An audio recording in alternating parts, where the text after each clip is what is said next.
स्वागत है यीशु मसीह की प्रेजेंस में और उसके परिवार में सबका। एक बार जोर से खुदाबंद के नाम की तारीफ करो, जोर से, खुशी के साथ, आनंद के साथ। Hallelujah, hallelujah. आनंदित हो के नहीं? आनंदित हो, सदा आनंदित रहोगे। आनंद आनंद के साथ उसकी तारीफ करो जोर से। झूमते हुए जो बीमार भी है वो भी, जो मुश्किल में वो भी आनंदित होकर तारीफ करो।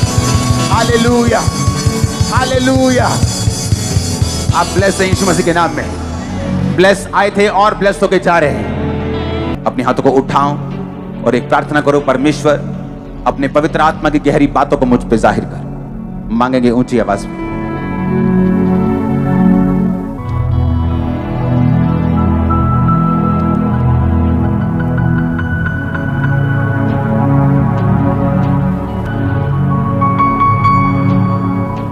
प्रभु यीशु मसीह के सामर्थी नाम में हम मांगते हैं। आप सब जल्दी जल्दी से नोट करेंगे जब तक मैं बैठा हूं। यूहन्ना 16 उसकी 7 और 8 आयत, यूहन्ना 14 उसकी 26 आयत, यूहन्ना 16 उसकी 13 से 17 आयत, पहला कुरिन्थिया 2 बाब उसकी 10 से 11 आयत, पहला कुरिन्थिया 12 बाब उसकी 7 से 11 आयत, रोमियो 8 उसकी 26 और 27 आयत, रोमियो 8 उसकी 10 और 11 आयत, इफिसियां 1 उसकी 13 और 14 आयत। जिनका मिस हो गया मैं एक बार फिर से रिपीट करूंगा, जल्दी जल्दी से नोट करो। चर्च में जब आए हो तो कॉपी और पेन हमेशा साथ लेके आओ। जिस दिन डिटेल में वचन होगा उस दिन मुझे थोड़ा बैठना पड़ता है, आपको सिखाना पड़ता है, और वचन डिटेल में होता है उसे नोट करते जाओ, ये आपकी लाइफ को सेम नहीं रहने देगा। यूहन्ना 16 उसकी 7 और 8 आयत, यूहन्ना 14 उसकी 26 आयत, यूहन्ना 16 उसकी 13 से 17 आयत, पहला कुरिन्थिया 2 उसकी 10 से 11 आयत, पहला कुरिन्थिया 12 उसकी 7 से 11 आयत, रोमियो 8 उसकी 26 और 27 आयत, रोमियो 8 उसकी 10 और 11 आयत, इफिसियों 1 उसकी 13 और 14 आयत। सब बोलो आमीन। मेरा बिलीव है जितना वचन आप सुनेंगे आप सेम वापस नहीं जा रहे, ह्यूज तरीके से, बड़ी रीति से आप ब्लेस होकर वापस जा रहे हैं। पहले हम पढ़ेंगे रोमियो 8 उसकी 26 और 27 आयत से, उसके बाद इफिसियां 1 और उसकी 13 और 14 आयत को हम देखेंगे, और यूहन्ना 16 उसकी 7 और 8 आयत। ये 3 आयत मैं मिक्स करके पढ़ूंगा, यानी एक एक करके पढ़ूंगा क्योंकि तीनों आपस में लिंक हैं।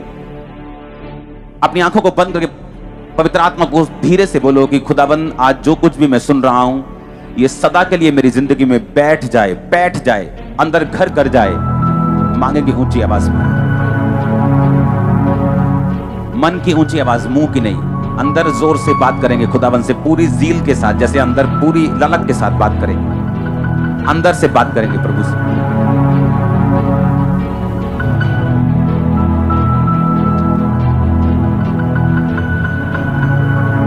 प्रभु यीशु मसीह के सामर्थी नाम में हम मांगते हैं। मैं आपको 3 हफ्तों से बता रहा हूं कि पवित्र आत्मा कौन है, वो हमारी जिंदगी में क्या करता है, उसका हमारी लाइफ में क्या रोल है। याद रखो, क्रिश्चियन जिंदगी में, मसीह जिंदगी में, आपकी लाइफ में अलग अलग मौसम होते हैं। जिस तरह एक जिंदगी में एक देश में मौसम होते हैं, गर्मी का, कभी सर्दी का, कभी बारिश होती, कभी पतझड़ होती, कभी बसंत होती, उसी तरह स्पिरिचुअल लाइफ में भी मौसम होते हैं। जिस तरह एलिया की जिंदगी में एक मौसम था जहां बड़े बड़े काम उसकी लाइफ में हो रहे थे, वो राजा को कह रहा था कि मेरे कहे बिना ना बारिश आएगी ना ओस पड़ेगी, और वैसा ही हो रहा था। फिर एक मौसम आया सूखे का, जब उसकी अहाब की औरत ने, उसकी वाइफ ने, इजाबेल ने बोला कि जाके एलिया से कह दो कल मैं तुम्हारी गर्दन तुम्हारे धड़ से अलग कर दूंगी। तब एलिया की जिंदगी में उसको कमजोरी महसूस हुई स्पिरिचुअल, और बाइबल कहती है वो अपनी जान बचाने के लिए भाग गया। एक ऐसा राजा एक ऐसा नबी जो राजे से नहीं डरा, एक ऐसा नबी जो बड़ा दलेर था, लेकिन उसकी जिंदगी में भी एक कमजोर समय आया और उसने जाके जंगल में परमेश्वर से कहा, हे प्रभु मेरा प्राण ले ले क्योंकि मैं अपने पूर्वजों से उत्तम नहीं हूं। उसने क्या कहा कि प्रभु मेरा प्राण ले ले। वो कमजोर महसूस कर रहा था, और बाइबल क्या कहती है, एक स्वर्गदूत उसको उठा के बोलता है, एलिया उठ और ये रोटी खा और ये सुराही का पानी पी, क्योंकि अभी तुझे बहुत लंबी दौड़ दौड़नी है, अभी तुझे बहुत यात्रा करनी है। पुराने समय में परमेश्वर अपने एंजल्स को भेजता था, किसी किसी के पास अपनी आत्मा को उतारता था और काम करता था, पर नया नियम में ये चेंज हो चुका है। नया नियम में परमेश्वर एंजल्स को स्पेशल नहीं भेजता है एंजल्स को, लेकिन अब एंजल्स का वो काम नहीं जो पुराने नियम में था। अब आत्मा आकर उतरता नहीं और जाता नहीं। परमेश्वर ने कहा था अब मैं जो आत्मा मैं पिता से पाऊंगा मैं तुमको दूंगा और वो आत्मा तुम्हारे अंदर रहेगा, अंदर रहेगा। वो आत्मा कहां रहेगा? तुम्हारे अंदर रहेगा। अब मैं चाहता हूं कि हम उस आयत को अपनी स्क्रीन के ऊपर देखेंगे। यूहन्ना 16 उसकी 7-8 आयत। तो मैं भी तुमसे कहता हूं कि मेरा जाना तुम्हारे लिए अच्छा है। यदि मैं ना जाऊं तो वो सहायक तुम्हारे पास ना आएगा। बोलो सहायक। देखा, सहायक तुम्हारे पास नहीं आएगा। और परंतु यदि मैं जाऊं, बोलो यदि मैं जाऊं। मैं इसको इब्रानी भाषा में अपने डिवाइस पे निकाल रहा हूं और उसका मतलब जब आपको समझ आएगा आप हैरान हो जाएंगे। उसने कहा परंतु यदि मैं जाऊं तो उसे तुम्हारे पास भेजूंगा। सब बोलो सहायक तुम्हारे पास नहीं आएगा अगर यीशु मसीह स्वर्ग पर ना जाते तो। अब सहायक का मतलब क्या है? सहायक का मतलब है, ग्रीक भाषा की ये बाइबल ओरिजिनल भाषा लिखी गई थी। ग्रीक भाषा का 3875 शब्द है सहायक के लिए जो यूज किया गया, स्क्रीन पे देखेंगे, जिसका मतलब है पैराक्लिटोस, जिसका मतलब है एडवोकेट। परमेश्वर यीशु मसीह ने पता क्या कहा? कहता मैं तुम्हें अनाथ नहीं छोड़ूंगा। अगर मैं जाऊंगा स्वर्ग पे तो मैं तुम्हें एक एडवोकेट देके जाऊंगा, एक वकील देके जाऊंगा, एक कंफर्टर देके जाऊंगा, एक सहायक देके जाऊंगा। हर एक विश्वासी, चाहे वो नबी के समान सामर्थी हो, चाहे वो ग्रेटेस्ट मैन ऑफ गॉड हो, चाहे वो एक बिलीवर हो, अपनी लाइफ में वो निराशा को किसी ना किसी समय पर जरूर महसूस करता है। लेकिन उस निराशा से बाहर आने के लिए परमेश्वर ने हमें अकेला नहीं छोड़ा। परमेश्वर ने कहा मैं तुम्हें अनाथ नहीं छोड़ूंगा, क्योंकि जो अनाथ होते हैं, जिनका कोई नहीं होता, वो निराश होते हैं, उनको अपने दिल की बात कहने के लिए कोई नहीं होता। यीशु मसीह ने कहा अगर तुम्हारे पास माता है, पिता है, भाई है, बहन है, लाखों लोग हैं, अगर पवित्र आत्मा नहीं है तो तुम अनाथ हो। इसलिए परमेश्वर ने कहा था मैं तुम्हें अनाथ नहीं छोड़ूंगा। यीशु मसीह जानते थे कि तुम चाहे अमीर हो चाहे गरीब हो, चाहे मशहूर हो चाहे तुम्हें कोई नहीं जानता, चाहे तुम रिश्तेदारों से भरे हुए चाहे अकेले हो, तुम्हें पवित्र आत्मा की जरूरत होगी। वो तुम्हारा कंफर्टर होगा। इंग्लिश में कंफर्टर लिखा, हिंदी में सहायक लिखा, लेकिन असली यूनानी भाषा का शब्द है पैराक्लिटोस, जिसका मतलब है वो तुम्हें एडवोकेट देगा। क्यों? आज जिसके पास अच्छा एडवोकेट है वो बड़े बार ऐसा होता है अपने केसों से जीत जाते हैं, जेल जाने से बच जाते हैं, फालतू की चिक चिक से बच जाते हैं। ऐसे इंडिया में एडवोकेट हैं जो एक हेयरिंग का, एक बार कोर्ट में अपीयर होने का जाने का 25 लाख फीस लेते हैं, 30 लाख फीस लेते हैं, 1 करोड़ फीस लेते हैं एक बार की। ऐसे एडवोकेट भी हैं क्योंकि उनको संविधान की नॉलेज है, उन पे किया गया भरोसा व्यर्थ नहीं जाता। बड़े बड़े सेलिब्रिटी लोग उन्हीं पे भरोसा रखते हैं। परमेश्वर ने कहा मैं तुम्हें एक एडवोकेट दूंगा, मैं तुम्हें एक बड़ा वकील दूंगा जो हमेशा तुम्हारे साथ रहेगा। क्या होता है एक मसीह जिंदगी में, जब आप मिस्टेक करते हैं, जब आप गलती करते हैं, या आप गिरते हैं, या आप कमजोर फील करते हैं, या आप परीक्षा के समय में होते हैं। जितनी क्रिश्चियन लाइफ में मैंने निराशा सही है, मैंने आज तक एक भी विश्वासी ऐसा नहीं देखा जिसने उस लेवल की निराशा सही हो। आज लोग चर्च की ग्लोरी देखते हैं, आज लोग चर्च की सफलता देखते हैं, मिनिस्ट्री की सफलता देखते हैं, हमारी ग्लोरी को देखते हैं, लेकिन हमारी स्टोरी को नहीं देखते कि 1 साल, 2 साल, 5 साल, 7 साल नहीं, कितने साल हम निराश रहे हैं मसीह में आने के बावजूद भी, सेवा करने के बावजूद भी।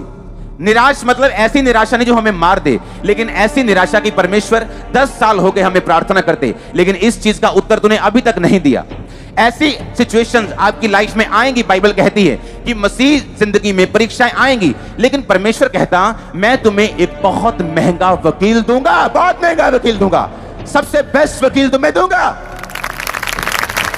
जो सेलिब्रिटी वकील अच्छा लेके जाते हैं उन्हें भरोसा होता नहीं हमें जेल नहीं होगी, ये हमारा केस बड़ा अच्छा रिप्रेजेंट करेगा, हमें कुछ नहीं होगा।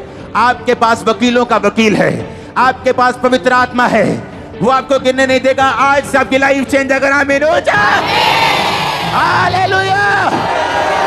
उसने कहा मैं तुम्हें महंगा वकील दूंगा, मैं तुम्हें सबसे कॉस्टली वकील दूंगा, वो तुम्हारे साथ रहेगा, वो तुम्हें बताएगा कि जब तुम कमजोर हो प्रभु के सामने कैसे जाना है, कैसे प्रार्थना करनी है, कैसे वायदा करना है। कोई मिस्टेक हो गई, प्रभु को क्या वायदा करना है, कैसे करना है, कैसे उसको खत्म करना है। वो कहता मैं तुम्हें वकील दूंगा, वो तुम्हें गाइड करेगा, तुम्हारी अगुवाई करेगा, तुम्हें अच्छी सलाह देगा, तुम्हें धोखा नहीं देगा, तुम्हारा केस अच्छी तरह से हैंडल करेगा। तुम अकेले नहीं हो चर्च, तुम्हारे पास दुनिया का बेस्ट वकील है तुम्हारे अंदर रहता। मैंने कहा तुम अकेले नहीं हो चर्च, बेस्ट एडवोकेट तुम्हारे पास है, तुम्हारे अंदर है कि नहीं? गुड न्यूज है कि नहीं? Good news. खड़े हो जाओ, तारीफ करो अगर गुड न्यूज है तो। मैंने कहा खड़े हो जाओ अगर तारीफ करो अगर गुड न्यूज है कि नहीं? Good news. तुम्हारे अंदर दुनिया का बेस्ट वकील रहता है, गुड न्यूज है कि नहीं? तारीफ करो हाथ उठा के, थैंक यू जीसस बोलते हुए, हालेलुया उछल के हालेलुया बोलते हुए, हालेलुया, आमीन आमीन। बैठ जाओ, आज का वचन डिटेल में है, मुझे बैठना पड़ेगा आपके साथ। आमीन। अब अगर मेरे अंदर वकील है, मेरे अंदर कंफर्टर है, मेरे अंदर परमेश्वर ने कहा कि तुम्हारे अंदर बेस्ट एडवोकेट तुम्हारे अंदर रहता है। रोमियो 8 उसकी 26-27 आयत को मैं पढ़ूंगा। इस रीति से पवित्र आत्मा भी हमारी दुर्बलता में सहायता करता है।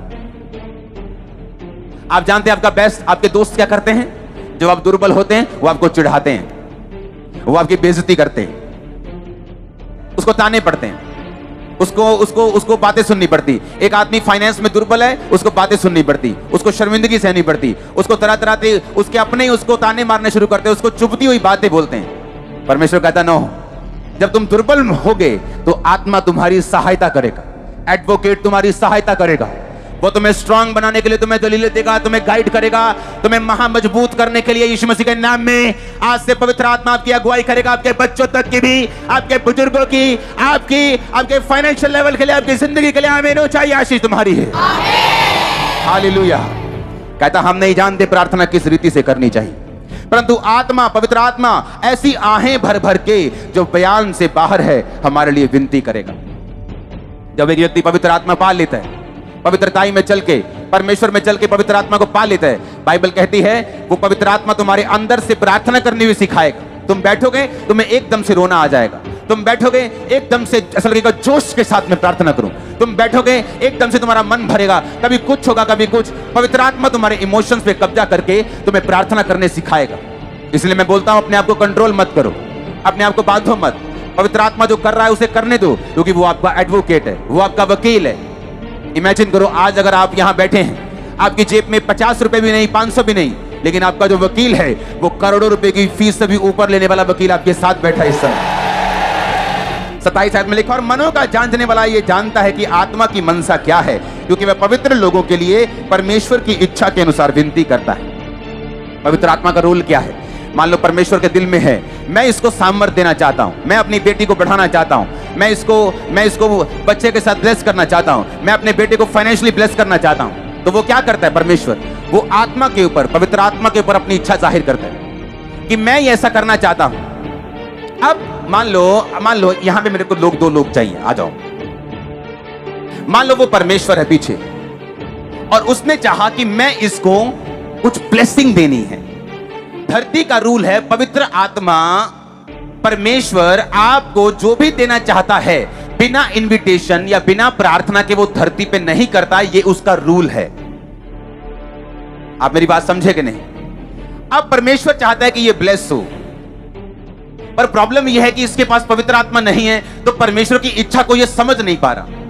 लेकिन जब ये तौबा करता है और पाप से मन फिरा के चर्च में जाता है और प्रभु के रास्तों पे चलना शुरू करता है, इसको पवित्र आत्मा दे दिया जाता है। पवित्र आत्मा परमेश्वर से सुनता है इसको क्या चाहिए, और परमेश्वर से सुन के ये इसको बताता है और कि परमेश्वर तुझे ब्लेस करना चाहता है, और पवित्र आत्मा इसको छूता है, इसका इमोशंस चेंज हो जाता है, और जब ये प्रार्थना में बैठकर रो रो के बोलता है परमेश्वर मुझे बढ़ा, परमेश्वर मुझे बढ़ा।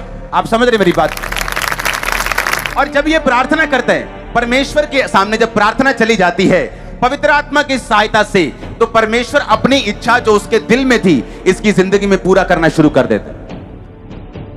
कितने मेरी बात को समझ रहे हैं? कहता आत्मा दुर्बलता में तुम्हारी सहायता करता है। जैसे मैं दुर्बल था, एक दिन मैंने कहा परमेश्वर इतने साल हो गए प्रार्थना करते, लेकिन ये आशीष क्यों नहीं मिल रही? मुझे इतने साल हो गए सेवा करते भी, लेकिन आत्मा सहायता करता था बने रहने के लिए, खड़े रहने के लिए। आपको अपने लेवल की, अपनी टाइप की एक भी टेस्टिमनी अगर दिखाई ना पड़े दुनिया में, आपको लगता है कि नहीं ये काम हो ही नहीं सकता। लेकिन बाइबल कहती आत्मा दुर्बलता में तुम्हारी सहायता करता है कि परमेश्वर सब कुछ कर सकता है। जब पवित्र आत्मा तुम्हारे साथ होता है, वो उसी तरह की प्रार्थना भी करने के लिए तुम्हें उभारता है। इसलिए दाऊद ने कहा परमेश्वर सब कुछ ले ले। उसने ये नहीं कहा मेरी इज्जत वापस कर, मेरी इज्जत चली गई। दाऊद ने ये नहीं कहा मेरा राज्य चला गया, परमेश्वर देख मेरे लोग चले गए। जैसे शाऊल को चिंता ये थी कि जब उसने परमेश्वर के वचन को तोड़ा, उसने शमूएल से कहा मेरे साथ पहाड़ से नीचे चल। शमूएल कहता प्रभु तेरे से चला गया, तेरा राज्य फाड़ दिया गया, तेरे से अच्छे पड़ोसी को दे दिया गया। उसने कहा ठीक है, लेकिन मेरे साथ नीचे चल, मुझे लोगों की बहुत परवाह है। आज लोग जानते हैं कि वो अपनी मिनिस्ट्री में गलत कर रहे हैं, लेकिन फिर भी वो गलत करना छोड़ते नहीं, क्योंकि उन्हें गैदरिंग की परवाह है। आज व्यभिचार में होते हुए भी वो पुलपिट पे चले जाते हैं, क्यों? उन्हें गैदरिंग की परवाह है। लेकिन बाइबल कहती, दाऊद कहता मुझे किसी चीज की परवाह नहीं प्रभु, अपना आत्मा कभी मुझसे अलग मत कर। उसे मालूम था कि मेरी जिंदगी में जो कुछ भी हुआ, हो रहा है या होगा, वो पवित्र आत्मा के जरिए ही हुआ था, हुआ है और होगा। जो आत्मा दाऊद में था, जो आत्मा शमूएल में था, जो आत्मा सैमसन में था, जो आत्मा उनके अंदर था, वो कहीं कम है उस आत्मा से जो आपके अंदर है। मालूम? वो आत्मा आता था, जाता था, आप में आता और जाता नहीं, आप में आया और सदा के लिए रहा। उसने आपको भरा, वो रोज भरता है, रोज गाइड करता है, आपके साथ चलता है, आपके साथ बैठता है, आपके साथ उठता है, आपके साथ खाता है, सब कुछ वो आपके साथ करता है। पवित्र आत्मा आपके दिल में रहता है, आपके जीवन में रहता है। यूहन्ना 16 की 8 को पढ़ूंगा। कहता वह आकर, कौन आकर? पवित्र आत्मा आकर, वह आकर संसार को पाप, धार्मिकता और न्याय के विषय में निरुत्तर करेगा। कौन आकर? पवित्र आत्मा आकर संसार को पाप, धार्मिकता और न्याय के विषय में निरुत्तर कर। पवित्र आत्मा जब आएगा तुम्हारे जीवन में होगा, लोगों के मुंह पे टेप लगा देगा। वो पता है कि नहीं? वो पाप के विषय में निरुत्तर करेगा। जो लोगों को आम बातें लगती हैं, आप समझाते हैं कि नहीं ये गलत है। उन्हें काम में चोरी करना आम लगता है, उन्हें हेरा फेरी करना आम लगता है, उन्हें तेल चोरी करना आम लगता है, लेकिन हमें मालूम है ये गलत है। बाइबल कहती है वो पाप के विषय में, धार्मिकता विषय में, न्याय के विषय में लोगों को निरुत्तर करेगा। लोग बोलते थे चर्च में हीलिंग करते हैं, जाओ तो हॉस्पिटल। अब बताओ, अब तो हॉस्पिटल भी हो गया, अब बताओ कहां जाना है? वो निरुत्तर करेगा। बाइबल कहती करता है कि नहीं करता निरुत्तर? ये तभी होगा जब पवित्र आत्मा आप में बसेगा। जब पवित्र आत्मा आपके अंदर होगा, वो आपके जरिए से परमेश्वर की इच्छा को संसार पर भी जाहिर करेगा। आप प्रभु के लिए इस्तेमाल भी होंगे, आप परमेश्वर के लिए अपने आप को काम करता हुआ भी देखेंगे जब पवित्र आत्मा आप में बसेगा। तो पवित्र आत्मा का पहला काम है आपको मजबूत करना। मान लो एक बिल्डिंग में मैं अपना ऑफिस खोलना चाहता हूं, तो वो बिल्डिंग में कमजोर चुनूंगा कि मजबूत चुनूंगा? मैं मजबूत चुनूंगा। मेरे महंगे कंप्यूटर वहां हैं, मेरे कैमरास वहां हैं, मेरा खुद का ऑफिस वहां है, तो मैं कमजोर बिल्डिंग क्यों चुनूंगा? तो मैं पहले बिल्डिंग अच्छी बनाऊंगा, उसके बाद मैं अपना काम वहां पे करूंगा। पवित्र आत्मा क्या चाहता है कि वो अपनी प्रेजेंस से, अपनी हुजूरी से आपको स्ट्रांग करे, आपके फाइनेंस को स्ट्रांग करे, आपकी लाइफ को स्ट्रांग करे। अगर सोना, चांदी, पैसा बुरा है तो परमेश्वर ने सोना बनाया ही क्यों? फिर पैसा ना अच्छा है, पैसा ना बुरा है, ये इस्तेमाल करने वाले के हाथ में है। मेरे हाथ में मैं 10 लोगों को ऑटो लेके दे रहा हूं, उनको ब्लेस कर रहा हूं। चोर के हाथ में वो चोरी करने के लिए कुछ कर रहा है, अच्छे व्यक्ति के हाथ में वो अच्छा काम कर रहा है। पैसा ना अच्छा है ना बुरा, जिस जैसे व्यक्ति के हाथ में है वो वैसा ही काम करता है। परमेश्वर ने सारी ब्लेसिंग हमारे लिए बनाई है। और पवित्र आत्मा का काम क्या है? पहले वो ये चाहता है कि जिस बिल्डिंग से खुदावंद की महिमा होनी है, उस बिल्डिंग के पिलर्स मजबूत हों, वो बिल्डिंग की नींव मजबूत हो, वो बिल्डिंग सुंदर हो, वो बिल्डिंग रहने लायक हो, जो आप लोग हैं।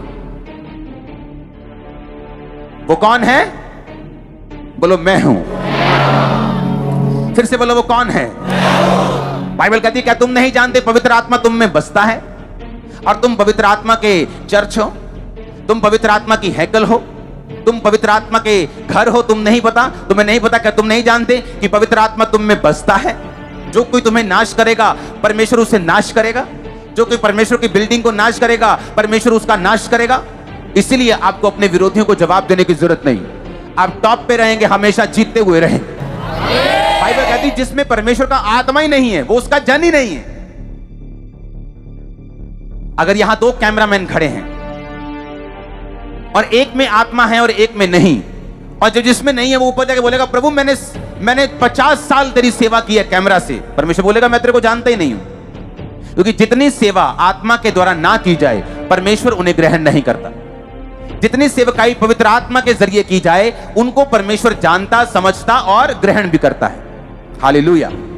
इसीलिए सेवा करना अच्छी बात है, लेकिन वो सेवा आत्मा से और पवित्रताई से की जाए तो उसका फायदा भी होता है और परमेश्वर के घर में, स्वर्ग में वो ग्रहण भी होती है। अब मैं ये चाहता हूं, पहला कुरिन्थिया 2 उसकी 10 और 11 आयत को हम पढ़ेंगे।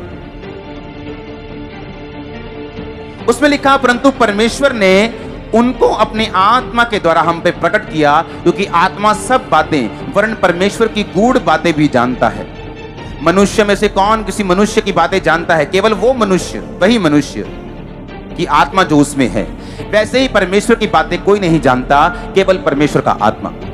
अब हम ब्लेस कैसे होते हैं? जिस कंपनी में आप काम कर रहे हैं, आपको उस कंपनी के बॉस की नेचर समझेंगे तो प्रमोशन मिलेगा, कि गूगल को देखेंगे जो हमारे दूर है?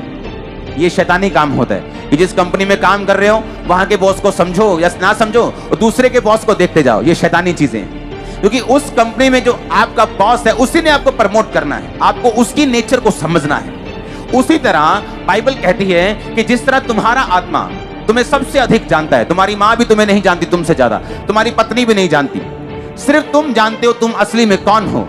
उसी तरह परमेश्वर ने कहा कि प्रभु का आत्मा ही प्रभु को सबसे अधिक जानता है, और जब वो आत्मा तुम्हारे साथ रहता है, वो तुम्हारी जिंदगी में तुम्हारी मदद करता है, तुम्हारे फाइनेंस में, तुम्हारे बिजनेस में, तुम्हारी हाउस वाइफ अगर हो तुम हो, अगर तुमने नया काम खोला है, तुम कहीं जा रहे हो, कहीं आ रहे हो, बच्चों से बात कर रहे हो, बुजुर्गों से बात कर रहे हो, कोई काम कर रहे हो, कहीं जा रहे हो, कोई कंपनी खोल रहे हो, कहीं जॉब कर रहे हो, कोई कैरियर चुन रहे हो, कहां जाना है, किधर जाना है, परमेश्वर जानते हैं।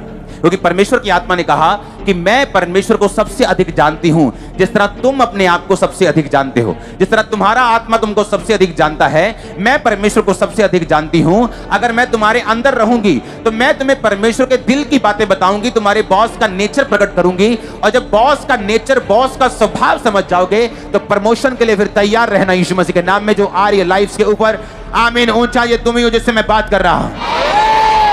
आप मेरी बातों को समझ रहे कि नहीं? ये पवित्र आत्मा का काम है जो एक विश्वासी की जिंदगी में वो करना चाहता है। अब आपने ये देखना है कि मुझे पवित्र आत्मा चाहिए कि नहीं चाहिए, कि अभी भी मैं शैतान के चक्करों में फंसा रहना चाहता हूं, व्यभिचार में फंसा रहना चाहता हूं, शराब में फंसा रहना चाहता हूं, पाप में, सिगरेट बीड़ी में फंसा रहना चाहता हूं, अभी भी जेलसी करना चाहता हूं। ये अब आपके ऊपर निर्भर करता है। मैंने आपको सारे पहलू खोल के बता दिए कि वो महाबुद्धिमान वकील है जो तुम्हारे अंदर रहता है। ऐसा कोई बुद्धिमान नहीं पवित्र आत्मा के ऊपर, कोई भी नहीं। अगर तुमने घर बनाना हो, एक बिल्डिंग बनानी हो, तो कितनी उसकी स्टडी होती, जमीन की स्टडी होती, मिट्टी की स्टडी होती, फिर जाके कहीं बड़ी बड़ी नींवें पड़ती। बाइबल कहती वो ऐसा आर्किटेक्ट है, वो ऐसा मिस्त्री है, वो ऐसा महा बिल्डर है जिसने धरती की नींव को पानी के ऊपर स्थिर किया। वो ऐसा परमेश्वर एडवोकेट तुम्हारे अंदर रहता है। धरती पानी के ऊपर उसने स्थिर किया। तुम्हारे घर पानी के ऊपर नहीं रह सकते। लोग भी पानी के ऊपर बिल्डिंग बनाने बोले, आसपास उसके लाखों करोड़ों रुपए के पत्थर डालते, फिर पत्थर के ऊपर सिस्टम बनते, फिर पाइलिंग होती, फिर जाके बिल्डिंग खड़ी होती। बोलते हैं हमने समुद्र के ऊपर कुछ बनाया। परमेश्वर कहता है ये 4 इंच की बिल्डिंग है, मैंने पूरी पृथ्वी को समुद्र के ऊपर बनाया, पूरी पृथ्वी को समुद्र। और देखो परमेश्वर ने कहा मैंने समुद्र की सीमाओं को, मैंने समुद्र की सीमाओं को बांध दिया। समुद्र की सीमा को बांधने के लिए रेत का यूज किया। आप रेत का यूज नहीं करते हो, करते हो क्या? हम बोलते हैं कि घर बनाना है ना तो अच्छी जमीन पे बनाओ, लेकिन परमेश्वर ने सारे काम ऐसे किए हैं कि वो चैलेंजिंग है। उसने रेत की सीमा बांधी। समुद्र के पास क्या होती है? रेत होती है। उसने रेत से समुद्र की सीमा को बांधा है। समुद्र को आज्ञा दी कि तुम यहां से बाहर नहीं आओ। जब तक वो स्पेशल आज्ञा नहीं देता, सुनामी नहीं आती, जब तक बाढ़ नहीं आती। वो ऐसा परमेश्वर, वो महाबुद्धिमान परमेश्वर, सबसे ताकतवर परमेश्वर, उसने कहा मेरा आत्मा जो वकील है, जो एडवोकेट है, जो कंफर्टर है, वो तुम्हारे अंदर रहता है। तुम्हारे अंदर गुड न्यूज रिसीव करो, तुम्हारे अंदर वो रहता है। तुम जिस मर्जी काम में हो, आज छोटे हो बड़े हो कोई मायने नहीं करता, वो तुम्हें बड़ा कर देगा अगर तुम उसकी सुनोगे तो, अपने संबंध उसके साथ बना के रखोगे तो। इसलिए यूसुफ ने पाप नहीं किया, उसे मालूम था पाप करूंगा कंफर्टर चला जाएगा, पाप करूंगा पवित्र आत्मा चला जाएगा। उसके आने की आवाज आती है, जाने की नहीं आती। जब वो जाता है तो अपने गिफ्ट वापस लेकर नहीं जाता। पहला कुरिन्थिया 12 उसकी 7 से 11 आयत कि तू सबके लाभ पहुंचाने के लिए हर एक को पवित्र आत्मा का प्रकाश दिया जाता है। बोलो हर एक को।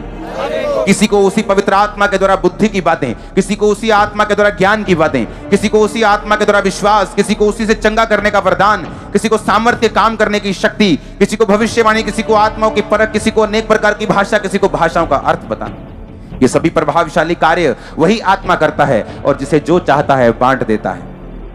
आमीन। लिखा पवित्र आत्मा वरदानों को देता है। एक पास्टर पवित्र आत्मा के वरदानों के बिना जब सेवा करता है उसकी सेवा अधूरी रहती।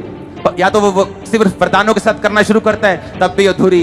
पवित्र आत्मा और पवित्र आत्मा के वरदान अगर दोनों से करता है तो वो पूरी है। वो वरदान ज्यादा हो, वो कम हो, वो बहुत कम हो, इसमें मायने नहीं करता। किसी को 5 तोड़े दिए, किसी को 2 तोड़े दिए, किसी को 1 तोड़ा दिया, ये देने वाले की बात है। लेकिन उस तोड़े का किया क्या? उसको इस्तेमाल किया कि ये देखकर कि नहीं यार खामरा चर्च में बहुत भीड़ है, मेरी चर्च में नहीं है, मैं सेवा नहीं करूंगा। ऐसा नहीं होना चाहिए। उसने कहा पवित्र आत्मा को, हर एक व्यक्ति को पवित्र आत्मा वरदान देता है। पवित्र आत्मा ऐसे वरदानों को आपकी लाइफ में भरता है। सारे काम पवित्र आत्मा करता है। फल पवित्र आत्मा आपकी लाइफ में जब आता है, पवित्र आत्मा के जरिए आपकी जिंदगी में फल आते हैं। पवित्र आत्मा जब आता है आपकी जिंदगी में वरदान आते हैं। वो आता है तो आपको गाइडेंस मिलती है। आप वो जब आता है तो वचनों का भेद, नीति वचन 1 उसकी 23 के अनुसार वो वचनों के भेदों को आप पर जाहिर करते हैं। आज आपके कान खुल रहे होंगे कि अगर ये सब कुछ पवित्र आत्मा करता है तो मैं अभी तक पवित्र आत्मा से खाली क्यों हूं? वो आप में विश्वास पैदा करता है, वो आप में प्रेम पैदा करता है, वो आपके अंदर आहें भर भर के आपके इमोशंस को चेंज करके आपसे प्रार्थनाएं करवाता है। वो परमेश्वर की इच्छा को पूरा करने के लिए आपकी लाइफ में काम करता है। पाना चाहते हो उस पवित्र आत्मा को? रोमियो 8 उसकी 10 और 11 आयत को पढ़ूंगा मैं। यदि मसीह तुम में है तो देह पाप के कारण मरी हुई है, परंतु आत्मा धर्म के कारण जीवित है। यदि उसका आत्मा जिसने यीशु को मरे हुओं में जिलाया तुम में बसा हुआ है, तो जिसने मसीह को मरे हुओं में से जिलाया वो तुम्हारी नश्वर देहों को भी अपनी आत्मा के द्वारा जो तुम में बसा हुआ है जिलाएगा। फिर से पढ़ेंगे इस आयत को, आखिरी आयत को। मैं 3 बोलूंगा, सब मिलके पढ़ेंगे। 1 2 3। यदि मसीह तुम में है तो देह पाप के कारण मरी हुई है, परंतु आत्मा धर्म के कारण जीवित है। यदि उसका आत्मा जिसने यीशु को मुर्दों में से जिलाया तुम में बसा हुआ है, तो जिसने मसीह को मुर्दों में से जिलाया वह तुम्हारी मरणहार देहों को भी अपनी आत्मा के द्वारा जो तुम्हें बसा हुआ है जिलाएगा। तारीफ करो इस वचन के लिए जोर से। इसको समझने के लिए थोड़ा सा दिमाग खोलना है। कहता पवित्र आत्मा जिसने प्रभु यीशु मसीह को उस कब्र में से जिंदा कर दिया, कहता वो पवित्र आत्मा अगर, ये कंडीशन है, क्या है ये? बोलो अपने पड़ोसी को, एक शर्त है ये। कहता जिस पवित्र आत्मा ने यीशु मसीह को मुर्दों में से जी उठाया, अगर, इफ, हाँ जे मैं कनेडा हूं जाते वो बोला अगर, हाँ जे मेरा वीजा लग जाता ते अज मैं ऑनलाइन देखता हूं, ये वो वाला अगर है। बड़ी बात है, बोलो बड़ी बात। कहता अगर वो पवित्र आत्मा तुम में बसा हुआ है, तो कहता अगर वो तुम में बसा हुआ है तो तुम्हारी मरी चीजों को वो जिला देगा जिस तरह यीशु मसीह को जिलाया। आपको क्या लगता है जब टीवी पे प्रार्थना होती क्या है मेरे हाथ में? वो कौन काम कर रहा है? वो होली स्पिरिट, क्योंकि वो यहां भी है और क्योंकि यहोवा का मतलब क्या है? सब जगह मौजूद। अगर यहोवा यहां मौजूद है तो जो हॉस्पिटल में बैठा हुआ है वो वहां भी।